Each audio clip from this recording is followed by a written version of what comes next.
এসো আমরা এবার এক্সারসাইজগুলো করব। প্রথমে এক্সারসাইজ 1 বইটা নাও। প্রথমে এমসিকিউ কোয়েশ্চেন আছে, একটা প্রশ্ন এবং 4টে করে অপশন দেওয়া আছে, যেটা ঠিক আমাদের সেটা বলতে হবে। Tom felt miserable on the mornings of. Option আছে সানডে, মানডে, থার্সডে, স্যাটারডে। তাহলে উত্তর হবে Monday. Number 2, if Aunt Polly was to know that Tom had a loose tooth, she would. Option দেখো, call a doctor, bring him some medicines, surely pull it out, tell him to rest. তো উত্তর হবে surely pull it out, সিয়ারটা। এবার number 3, Tom drew his short toe from under the, হ্যাঁ ঠিক ধরেছো, উত্তর হবে সিট, এর দাগেরটা। Number 4, Sid flew down the stairs to call. কাকে ডাকতে সিড নিচে নেমে গেল? The doctor, Mary, the nurse, aunt Polly. Aunt Polly উত্তর হবে। The thread that Mary got aunt Polly was made of. যে থ্রেডটা মারি আন্ট পলিকে এনে দিল সেটা কিসের তৈরি? কটন, জুট, সিল্ক, উল। তাহলে উত্তর হবে সিল্ক। নেক্সট এক্সারসাইজ 2, আমি খুব ধীরে ধীরে বলবো যাতে করে তোমরা লিখে নিতে পারো। তোমরা খাতায় লিখে নেবে উত্তরগুলো। দেখো, question number 1, which one of Tom's tooth had come loose. টমের কোন দাঁতটি লুজ হয়ে গিয়েছিল? টমের কোন দাঁতটি লুজ হয়ে গিয়েছিল? তাহলে উত্তর লেখো, one of Tom's upper front teeth, one of Tom's upper front teeth had come loose. One of Tom's upper front teeth had come loose. Number 2, how are Sid and Mary related to Tom? Sid এবং Mary তারা টমের সঙ্গে কীরকম সম্পর্কযুক্ত? তাহলে আমরা বলবো Sid and Mary are cousins, COUSINS, cousins of Tom.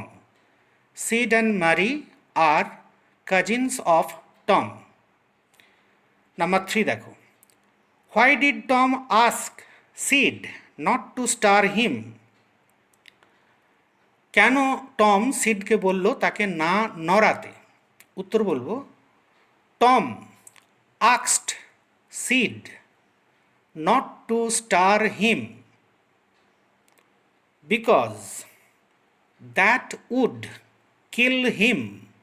আবার বলছি, Tom asked Sid not to star him, STIR, star him, because that would kill him.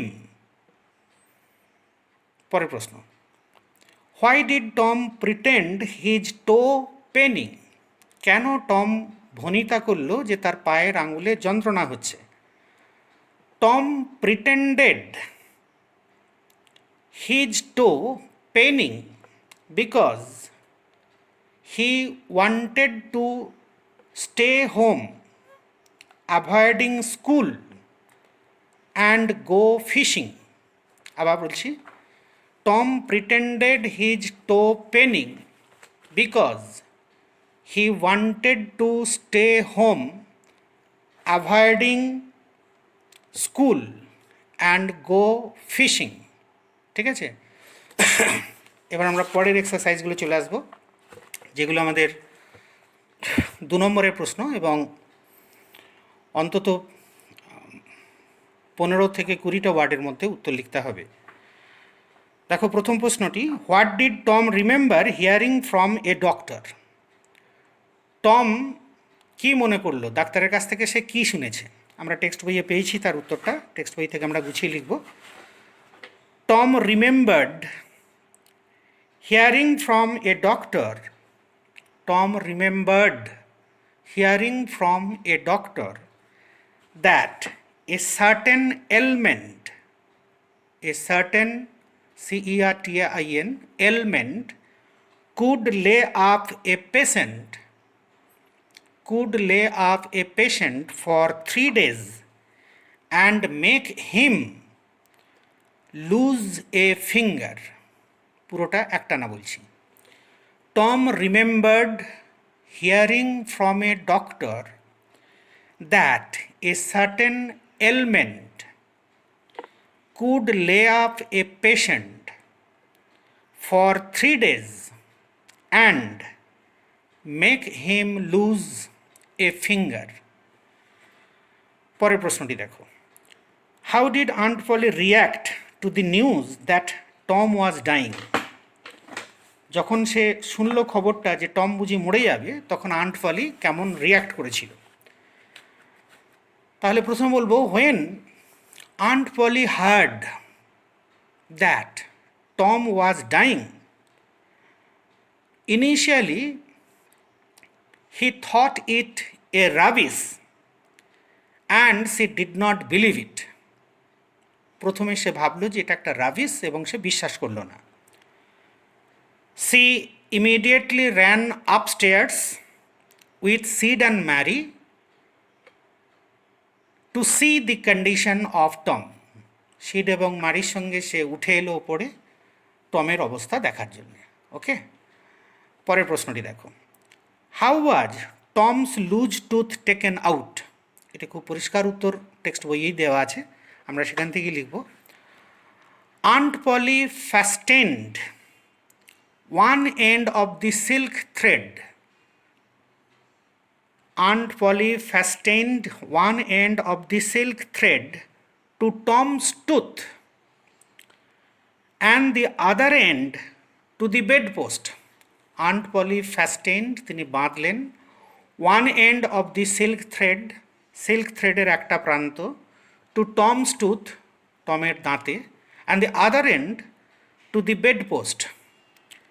Then she pulled and the tooth hung dangling by the bedpost. তারপর তিনি টান মারলেন এবং দাঁতটি ঝুলতে লাগলো মুক্তভাবে ওই বেডপোস্টে বা বিছানার খুঁটিতে। ঠিক আছে, এবার আমরা গ্রামারি নিউজে চলে যাব। গ্রামারি নিউজ দেখো তোমরা, প্রথমে এক্সারসাইজ 4 অন পেজ 58 কতগুলো সেন্টেন্স, মানে এগুলো ট্রান্সফরমেশন অফ সেন্টেন্স। দেখো প্রথমটা, Rafiq was running fast, change into interrogative. নিশ্চয়ই বুঝতে পারছো এটা অ্যাসার্টিভ সেন্টেন্সে আছে। অ্যাসার্টিভ সেন্টেন্সের নিয়ম হচ্ছে সাবজেক্টের পরে ভার্ব থাকে, তাহলে রফিক হলো এখানে সাবজেক্ট, তারপরে ভার্ব আছে ওয়াজ রানিং। ইন্টারোগেটিভ সেন্টেন্স করতে গেলে অক্সিলারি ভার্বগুলো সাবজেক্টের আগে দিতে হয়। তাহলে রফিক যদি সাবজেক্ট হয় আর এই সেন্টেন্সের মধ্যে অক্সিলারি ভার্ব আছে ওয়াজ, রানিংটা মেন ভার্ব, তাহলে ওয়াজটাকে আমরা রফিকের আগে দেবো, তাহলেই ইন্টারোগেটিভ হয়ে যাবে। Was Rafiq running fast, was Rafiq running fast, note of interrogation, একটা কোয়েশ্চেন মার্ক দিয়ে দাও। ঠিক আছে, was Rafiq running fast. Number B দেখো, the boy would never forget the exciting incident.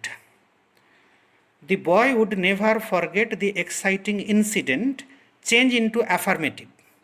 এটা নাবাচক আছে, নেগেটিভ আছে, would never forget, অ্যাফার্মেটিভ করতে হবে। আমরা অ্যাফার্মেটিভ করার জন্য কি করব না, অপোজিট ব্যবহার করতে হয়।